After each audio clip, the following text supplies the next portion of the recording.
네, 뉴욕 증시 3대 지수 확인해 보겠습니다. 어제까지 전날 사상 최고치를 기록했던 시장이 오늘은 숨고르기에 들어가면서 일제히 하락세로 마감을 했습니다. 다우 지수가 0.63% 내렸고요. 나스닥도 0.13% 하락, S&P 500도 0.38% 내리면서 시장은 일제히 약세를 보인 하루였습니다. 국제 유가의 움직임은 어땠는지도 확인해 보시죠. 네, 호르무즈 해협을 둘러싼 지정학적 리스크에 직접적으로 연관이 돼 있는 유가입니다. 오늘 장중에 급등락을 반복했는데요. 마감 상황에서는 WTI가 0.26% 오르면서 95달러 선 찍었고요. 브렌트유는 100달러 선에서 마감을 했습니다. 0.71% 내리면서 WTI와 브렌트유의 움직임은 오늘 엇갈린 모습이었다는 걸 확인해 볼 수 있겠습니다. 오늘 시장에도 여러 가지 이슈들이 있었습니다. 어떤 내용들이었는지 저와 함께 마켓 무버 이슈로 확인해 보시죠. 미국과 이란의 협상, 기대감 속에서 오늘 시장이 상승으로 출발을 했지만 이 프로젝트 프리덤을 두고 엇갈린 보도가 나오면서 장중의 불확실성은 다시 한번 커지는 모습이었는데요. 어떤 이야기인지 자세하게 한번 살펴보시죠. 오늘 장 초반만 해도 종전 협상에 대한 기대감이 부각이 되고 있었습니다. 전날 미국과 이란이 MOU를 검토 중이라는 소식을 전해드렸었는데요. 여기에 파키스탄 측에서도 조만간 합의가 이뤄질 것으로 기대가 된다는 발언이 더해졌습니다. 장 초반에 위험 선호 심리를 자극하면서 오늘 시장이 상승 출발할 수 있던 배경이 됐습니다. 그런데 오늘 시장이 하락으로 전환하면서 마감을 했는데요. 또 어떤 이야기들이 있었는지 이어서 살펴보시죠. 긴장을 완화할 수 있겠다는 확신이 시장에는 다소 부족했습니다. 그 이유를 한번 들여다보시면요. 호르무즈 해협 봉쇄 해제와 관련해서 엇갈린 보도가 나왔기 때문인데요. 일단 월스트리트저널은 미국이 프로젝트 프리덤 재개를 추진 중이라고 보도를 했습니다.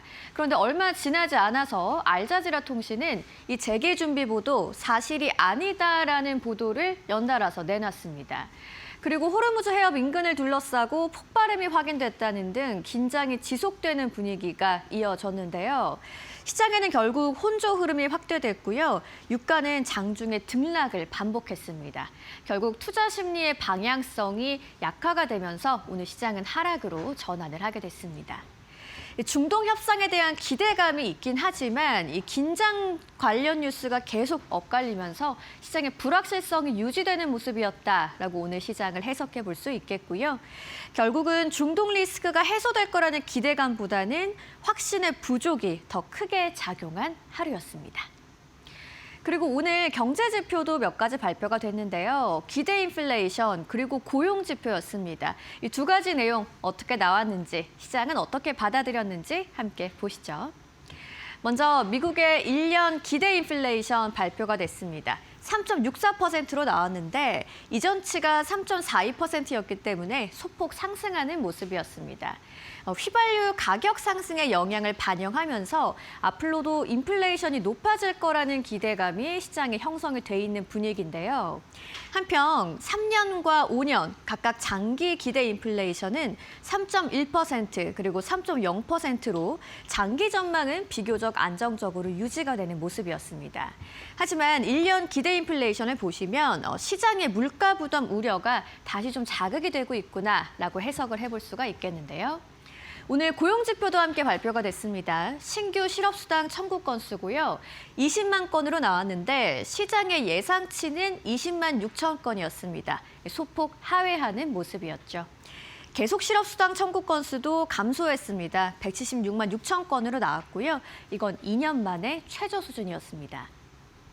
미국의 노동시장이 여전히 안정적이라고 시장은 평가를 했고요. 이 두 가지 지표를 봤을 때 미국 경제 여전히 쉽게 꺾이지 않고 있다라고 받아들였습니다. 시장이 또 어떤 해석을 내놨는지 한번 살펴보시죠. 일단 기대 인플레이션을 통해서 물가 부담 우려를 재확인했고요. 한편 고용도 쉽게 둔화되지 않는 모습까지 확인을 했습니다. 이게 결국은 연준의 금리 인하에 대한 기대감을 제한시키기 때문에 오늘 국채 금리에는 상승 압력으로 작용을 하기도 했습니다. 오늘 시장이 장 후반으로 갈수록 상승 탄력이 둔화되면서 결국 하락으로 마감을 했습니다. 그리고 AI와 반도체 내부에서는 주도주는 올랐지만 좀 선택적으로는 차익 실현 매물이 나오기도 했고요. 시장의 전반적으로 봤을 때 방어적인 흐름이 강화되는 분위기를 읽어볼 수 있었습니다.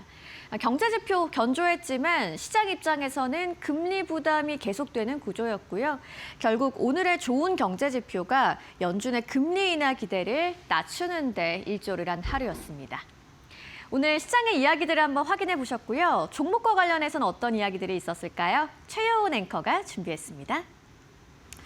네, 일단 기술주가 전반적으로 내린 하루였습니다. 다만 이번 주 현지 시간 월요일부터 목요일까지 시장은 바쁘게 달려왔기 때문에 그래도 오늘 시장의 하락이 그리 아쉽지는 않다라는 생각이 듭니다. 그렇다면 종목들은 어떻게 움직였는지 바로 확인해 보도록 하겠습니다. 이렇게 전반적으로 시장이 내렸음에도 불구하고 그래도 견고한 흐름을 보여준 한 가지 기업이 있습니다. 바로 엔비디아가 될 텐데요. 빅테크 기업들이 연이어서 실적을 발표를 한 가운데 엔비디아의 주가는 사실 그리 좋지 않았습니다. 다만 이렇게 시장이 약간 주춤할 때는 또 엔비디아가 다시 한번 상승 탄력을 보여주기도 했습니다. 골드만삭스가 간밤에 투자 의견을 냈습니다. 이 엔비디아가 이번 실적 발표를 통해서 아마 더 좋은 실적 가이던스를 내놓을 것이다라는 기대감을 내놓았고요. 이에 따라서 상승 탄력을 보였습니다. 엔비디아뿐만이 아니라 마이크로소프트도 1.6%대 상승. 일단은 시가총액이 큰 기업들이 다시 한번 초록불로 거래를 마감하는 모습 보여줬고요. 다만 좀 아쉬운 부분이 있네요. 이 부분 보이십니까?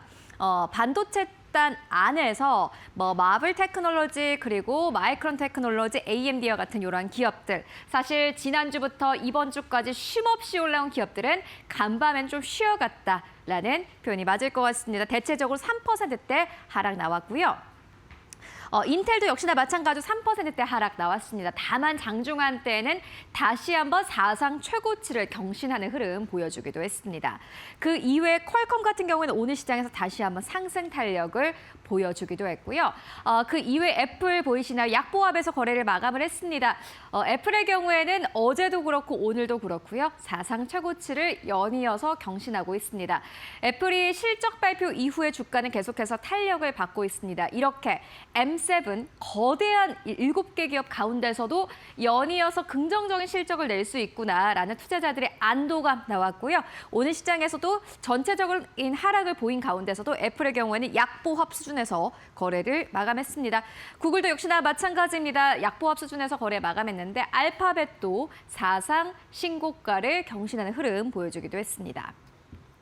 아마존도 역시나 마찬가지로 이번 주에는 사상 최고치 경신을 이어가고 있는 가운데 간밤에는 약간 좀 쉬어갔습니다. 1%대 하락 나왔고요. 메타도 0.6%대 상승. 오늘 또 M7 기업 가운데서 눈에 띄는 기업이 있습니다. 테슬라인데요. 3%대 상승 나왔습니다. 중국의 인도량이 공개가 됐고 중국 쪽의 시장이 사실 테슬라의 주가를 끌어내리는 가장 큰 요인 중 하나였는데 중국에서의 실적이 나쁘지 않은 것이 확인됐습니다. 이에 따라서 상승 탄력을 아주 강력하게 받아내기도 했고요. 그 이외 헬스케어 쪽 보시면 오늘 전반적으로 하락이었습니다. 일라이릴리 1%대 그리고 존슨앤존슨 1%대 가깝게 하락 나오면서 거래를 마감한 모습 함께 확인하실 수 있습니다. 그렇다면 간밤의 특징주들 어떤 것들이 있는지 오늘도 세 가지 기업 함께 만나보도록 하겠습니다. 저희가 어제 같은 시간에 이 기업들 함께 설명을 드리기도 했는데 먼저 첫 번째 기업입니다. 암홀딩스입니다. ADR의 주가가 10%대 하락 나오면서 거래를 마감을 했습니다. 어제 장 마감 이후에 암홀딩스 실적을 발표를 했죠. 이때까지만 하더라도 사실 시장의 분위기 굉장히 좋았습니다. 애프터마켓에서 암홀딩스의 주가는 상승 탄력을 보였는데 금세 시간을 걸려서 또다시 하락으로 전환되기도 했고요. 어제 프리마켓 때부터 하락으로 출발을 했다가 결국엔 장 마감 때까지 보시다시피 두 자릿수의 하락률을 기록하면서 거래 마감한 모습 함께 확인하실 수 있습니다. 반도체 쪽의 실적은 좋았습니다. EPS, 매출 모두의 시장의 예상치를 상회를 했고 가이던스도 좋지 않았습니다. 그런데 중요한 거는 컨퍼런스 콜에서의 발언이었습니다. CEO가 직접 나와서 발언을 했고 이곳에서 암홀딩스는 그런데 우리가 공급망에 약간의 문제를 겪고 있다. 라고 발언을 했습니다. 시장에서는 당연히 놀랐고요. 이에 따라서 우려가 더 커졌습니다. 암홀딩스 10%대 하락하면서 거래 마감했습니다. 암홀딩스의 실적만 보더라도 지금 시장이 기술주를 어떻게 보는지를 잘 확인하실 수 있습니다. 실적에 관해서는 기준 하나하나 굉장히 깐깐해졌습니다. 두 번째로는 아이온큐입니다. 양자 컴퓨팅 기업이죠. 특히나 서학개미 분들께서 많이들 보유하시고 또 투자하는 기업이기도 한데 아이온큐도 역시나 마찬가지로 실적을 발표를 했습니다. EPS와 매출 모두 다 시장의 예상치를 상회했고 가이던스도 굉장히 좋았습니다. 그런데 아이온큐 보시다시피 9%대 하락 나오면서 거래 마감했습니다. 이 실적을 나온 걸 잘 찾아봤더니 일회성 회계 요인이 이곳에 포함이 된 것으로 나타났습니다. 단순히 이게 비즈니스가 잘 돼서 좋은 실적을 냈다라기보다는 회계 요인 안에서 뭔가 플러스가 될 만한 요인이 발생을 했고 이에 따라서 호실적이 발생했구나라고 투자자들은 판단을 했고 이에 따라서 주가가 하락하는 흐름을 보였고요. 세 번째로는 맥도날드입니다. 긍정적인 실적을 발표를 했습니다. 프리마켓에서는 3%대 상승, 장중한 때는 1%대 가까운 상승을 유지하다가 보시다시피 약보합 수준에서 거래를 마감한 모습 함께 확인하실 수 있습니다. 사실 지금 시장이 숨고르기다라고 표현할 수 있는 이유는 이렇게 맥도날드와 같은 기업들이 안정적인 실적을 내고 있지 않기 때문인가 하는 생각도 드는데요. EPS와 매출 모두 다 시장의 예상치를 상회했고요. 맥도날드는 이번에 실적 발표를 통해서 이렇게 이야기를 했습니다. 한 번 소비자가 왔을 때 지갑을 열 때 좀 큰 돈을 소비하게끔 했다라고 밝혔습니다. 그래도 미국 경기가 여전히 살아있구나라는 걸 최근 이 기업들의 실적을 통해서 계속해서 확인하고 있는 과정이고요. 이에 따라서 그래도 시장에서는 나쁘지 않은 평가가 나왔다라고 보시면 될 것 같습니다. 그렇다면은 간밤 시장을 어떻게 정리해 볼 수 있을까 함께 정리해 보도록 하겠습니다. 네, 오늘 저희가 한 줄은 CNBC에서 가지고 왔는데요. 계절적으로 약해지는 구간에 진입하는 시점에서 지금은 다소 과열된 오버바된 상태일 가능성이 있다. 하지만 이는 진짜 시장의 장애물이라기보다는 사소한 흠집에 불과하다. minor nitpicks라고 표현을 했는데 그러니까 지금 시장을 전체적으로 끌어내릴 만한 요인은 전혀 없다라고 보여진다라고 CNBC에서는 논평하기도 했습니다. 그리고 CNBC에서는 여기에 덧붙여서 기업들이 연이어서 긍정적인 실적을 낸다면은 다시 한번 시장은 급등할 수 있다라고 표현을 하기도 했는데요. 일단 간밤 시장은 이렇게 약간 쉬어가긴 했지만 그럼에도 불구하고 뚜렷한 악재는 없는 시장이었다라고 오늘 시장 정리를 해보도록 하겠습니다. 네, 지금까지 시장 상황 함께 정리해보고 왔습니다.